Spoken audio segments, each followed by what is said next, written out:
Imagine you spend months preparing for the biggest moment of your country's history. You have trained. You have traveled thousands of miles. You are standing in a stadium in Berlin in front of the entire world. The year is 1936, the Olympics. Every nation on earth is here. And as you march into that stadium carrying your flag, the flag of your country, the symbol of everything your nation is and has been, you look across the stadium and see something that makes your stomach drop. Someone else is carrying the exact same flag, not a similar flag, not a flag with the same colors in a different arrangement. The exact same flag, blue stripe on top, red stripe on bottom, identical. This actually happened.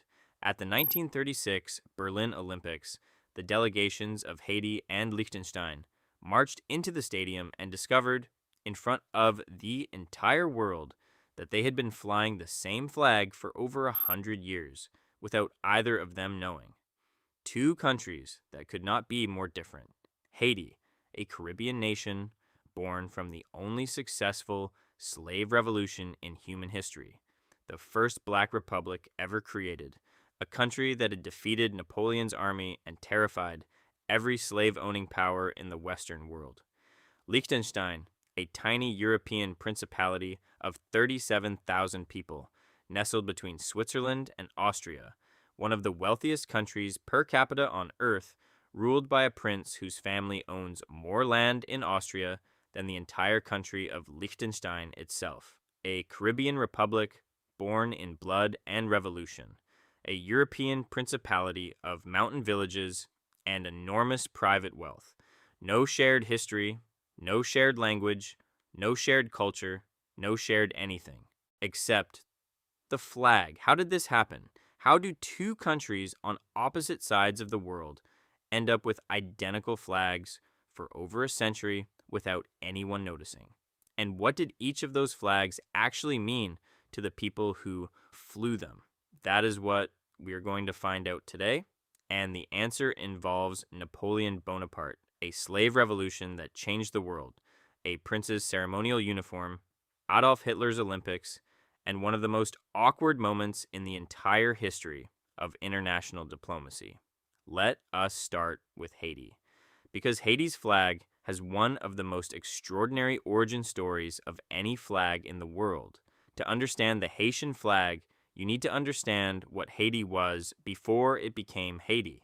In the late 18th century, the island of Hispaniola, which Haiti shares with the Dominican Republic, was called Saint-Domingue, and it was a French colony. It was also one of the most profitable pieces of territory on Earth. Saint-Domingue produced roughly 40% of Europe's sugar and more than half of its coffee. It was the most productive colony in the Caribbean, possibly in the world. And the reason it was so productive was slavery. Approximately 500,000 enslaved African people lived and worked and died on the plantations of Saint-Domingue. They were worked to death at a rate so extreme that the colony constantly needed new enslaved people imported from Africa to replace those who had died. The death rate from overwork, disease, and brutal punishment was staggering. The enslaved people of Saint-Domingue outnumbered the white colonists by roughly 10 to 1, and in 1791, they rose up. The Haitian Revolution is one of the most extraordinary events in human history and one of the least taught in schools outside the Caribbean.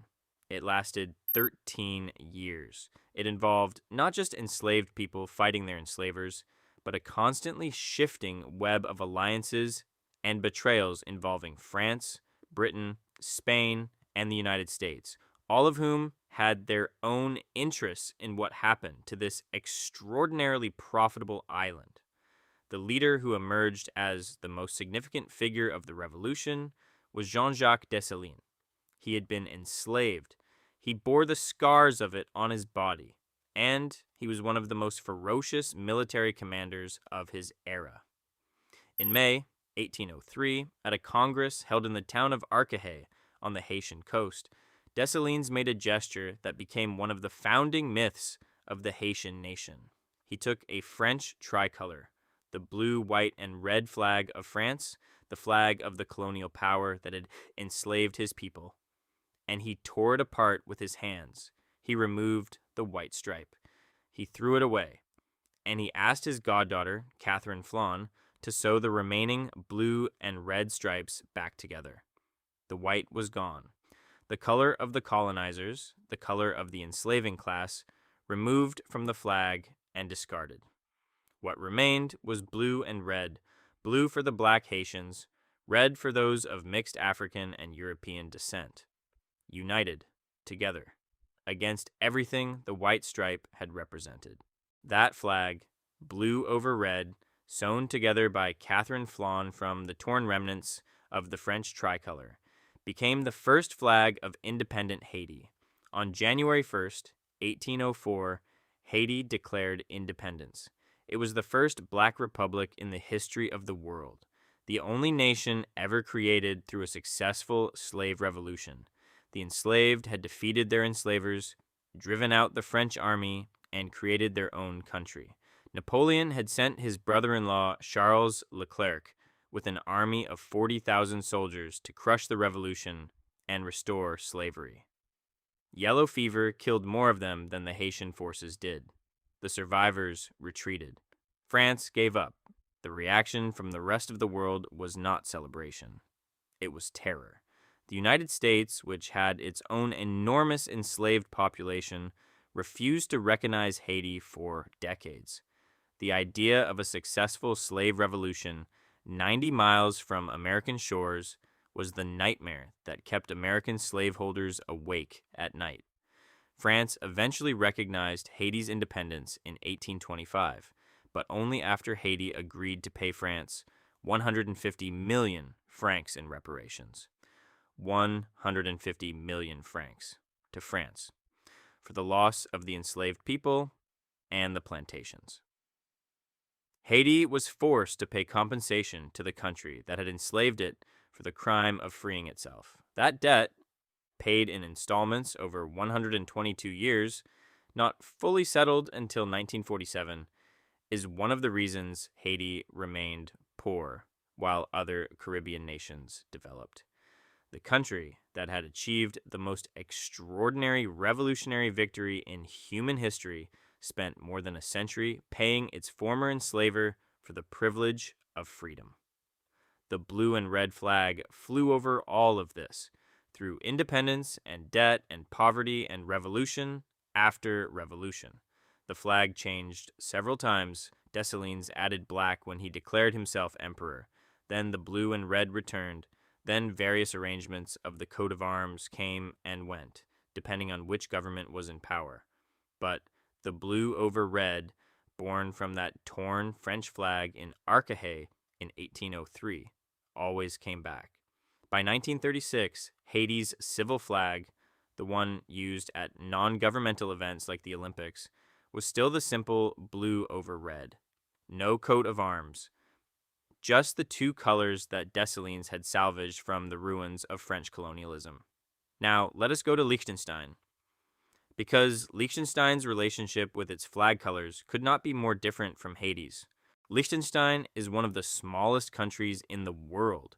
It is a landlocked principality of about 160 square kilometers, roughly the size of Washington, D.C., sitting between Switzerland and Austria in the Alps. It has about 38,000 people. It has no army. It has not fought a war since 1866, when it sent 80 soldiers to fight in the Austro-Prussian War, the last military campaign Liechtenstein ever participated in. And all 80 came home safely, plus one additional person they had picked up along the way. Despite its tiny size, Liechtenstein is extraordinarily wealthy. It has one of the highest GDPs per capita in the world. Its economy is dominated by financial services and manufacturing, particularly precision manufacturing, the kind of extremely precise industrial components that only a very small number of companies in the world can produce. The country has more registered companies than it has citizens. The ruling family, the House of Liechtenstein, is one of the wealthiest royal families in Europe. The current prince, Hans Adam II, has a personal fortune estimated at several billion dollars. The family owns vast amounts of agricultural land, forests, and real estate in Austria and the Czech Republic, more land than the entire territory of Liechtenstein itself. The principality was established in 1719 when the Holy Roman Emperor combined two small territories, Vaduz and Schellenberg, and named them after the Liechtenstein family who had purchased them. It is one of the few countries in the world literally named after the family that owns it. The flag of Liechtenstein has a far less dramatic origin than Haiti's. The blue and red colors trace back to a prince's ceremonial uniform. In 1764, Prince Joseph Wenzel I used blue and red as his livery colors, the colors worn by his household servants, the colors attached to his official seals. In 1852, those colors became the flag, arranged in vertical stripes. In 1921, when Liechtenstein adopted its first constitution, the flag was rotated 90 degrees to horizontal stripes, blue on top, red on bottom, exactly like Haiti. Neither country knew there was no internet. Color photography was rare. International communication was slow and limited. Haiti and Liechtenstein had no diplomatic relations, no trade connections, no reason to ever compare their flags. They were on opposite sides of the world with nothing in common. Until Berlin, 1936. The 1936 Berlin Olympics were already one of the most politically charged events in the history of sport. Adolf Hitler had turned the Games into a showcase for Nazi ideology and supposed Aryan supremacy. Jesse Owens, the black American sprinter, would go on to win 4 gold medals and become the defining athlete of the Games, a direct refutation of everything Hitler was trying to prove. Liechtenstein was making its debut at the Summer Olympics. Its delegation was small, 6 athletes competing in 5 events. None of them would win medals, but they marched into the opening ceremony carrying their flag with national pride.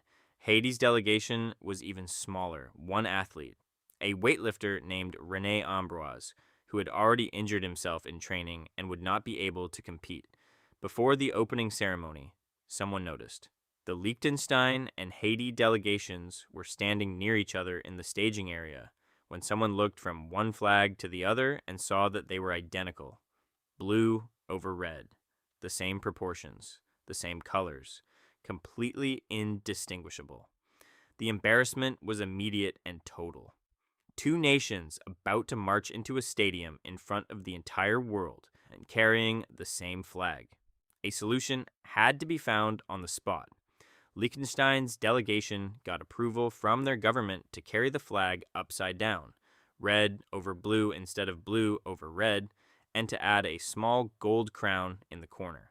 Haiti's delegation used their state flag, which included the national coat of arms in the center, making it visually distinct. The crisis was managed, but the embarrassment lingered.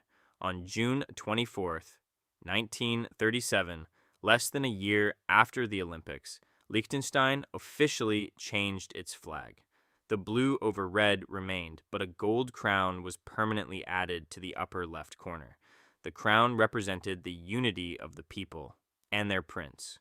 The blue, the sky over the Alpine valleys. The red, the evening fires burning in the homes of Liechtenstein's mountain villages. Haiti made no permanent change. They had always had 2 versions of their flag, the civil flag without the coat of arms and the state flag with it. They simply made the state flag more commonly used going forward, and that was it. The most embarrassing flag coincidence in history was resolved by adding a small gold crown to a corner. But there is something about this story that deserves a moment of reflection. Haiti and Liechtenstein came to the same blue over red through completely different journeys. Haiti's colors were born in the most violent and meaningful act of resistance in the history of the Americas. A man tearing a colonizer's flag apart and keeping only what he chose to keep, sewn back together by a woman whose name history almost forgot. The blue and red of Haiti's flag carry the weight of slavery, revolution, massacre, survival, and the stubborn refusal to be destroyed. Liechtenstein's colors came from a prince's servants' uniforms, from the livery worn by household staff in the 18th century court of a man who has been largely forgotten by history. The blue and red of Liechtenstein's flag are pleasant colors that someone chose for aesthetic reasons 2.5 centuries ago. Same colors, opposite histories. This is what flags actually are. They are not just designs, they are compressed histories. The same colors can mean completely different things to completely different people. When a Haitian looks at the blue and red, they see 1803. They see Dessalines. They see Catherine Flon sewing. They see the French army defeated. They see independence paid for by a century of debt.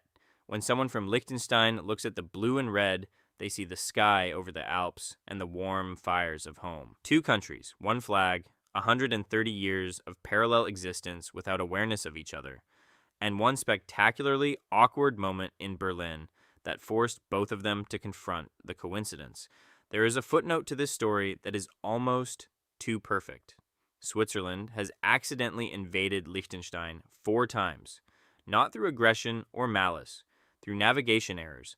Swiss soldiers on training exercises have wandered across the unmarked border into Liechtenstein on 4 separate occasions, in 1968, 1985, 1992, and 2007. Each time, Liechtenstein has responded with remarkable calm. After the 2007 incident, in which 170 Swiss soldiers crossed the border by about a kilometer in the middle of the night, the Liechtenstein Interior Ministry issued a statement saying that Liechtenstein had not even noticed. The country that has not fought a war since 1866 is apparently also hard to invade without them realizing. And Haiti, for its part, is still carrying the colors that Dessalines chose in 1803. The debt to France was finally paid in full in 1947. The country that was forced to pay its former enslaver for the crime of freedom finished paying more than 140 years after it won its independence. The blue and red flag flew through all of it. That is what flags do. They outlast the people who made them, the circumstances that created them, and sometimes even the countries that fly them. They carry history forward in the simplest possible form. 2 colors, 2 stripes, until someone in a stadium in Berlin looks from one flag to another and says, "Wait a moment, those are the same." And suddenly, 2 countries that had nothing in common discovered they had been sharing something all along. If this made you think about flags differently, about what they carry and what they mean and what coincidences they can create, that is exactly what this channel is for. Subscribe so you do not miss the next one. And leave a comment. Which flag do you want decoded next? I read every single one.